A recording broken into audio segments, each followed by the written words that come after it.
it's kind of like, yeah, I mean, there's a greater reality that's already there. We're just often too occupied with the externals to give time and space for it, and that includes if you're always thinking, if your mind's always like, okay, what am I going to do? I got to organize this, and what's going to happen tomorrow, and oh man, I can't believe so and so said whatever they said to me, and blah blah blah, and blah, blah, blah. You got to be able to quiet the mind at command. And eventually that you get better and better at doing that, the more you learn that train of thought is not who you are.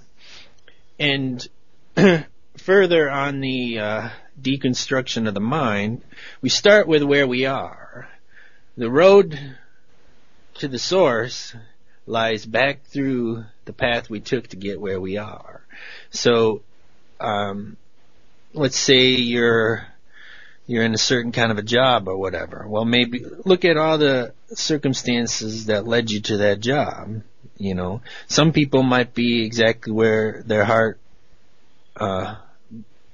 is fulfilled, but maybe somebody else might have had a series of circumstances, like when they were a kid, they just ended up being around a certain kind of a crowd, like maybe a business crowd, and so then they ended up going into business because that's what they were around their whole life. But maybe in their heart they want to be a painter or a sailor or whatever, So we begin by kind of re-examining our nature over again. That's really kind of the idea of being reborn or rebirth, is you clean your own slate, so to speak, and begin the exploration again with the eyes of wonder and decide for yourself how you feel about everything. All these beliefs or definitions we have of ourselves, we have to just see where they came from. If it came from an external source, just kind of trace it back, see where it came from, take note, and let it rest.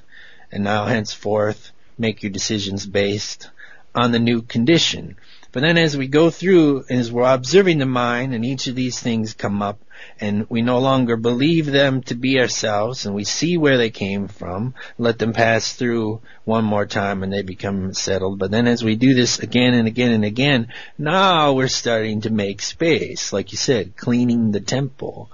Because we don't need to hold a fixed point to be aware and be conscious in the now. We just simply need to be here. That's enough. You don't need to have that rigid conception with which to meet the world.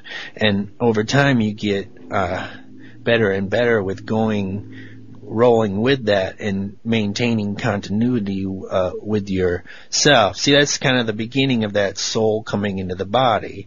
You make room by clearing out everybody else's influence, and then now you have to start discovering who you are and assimilating the greater story of your journey.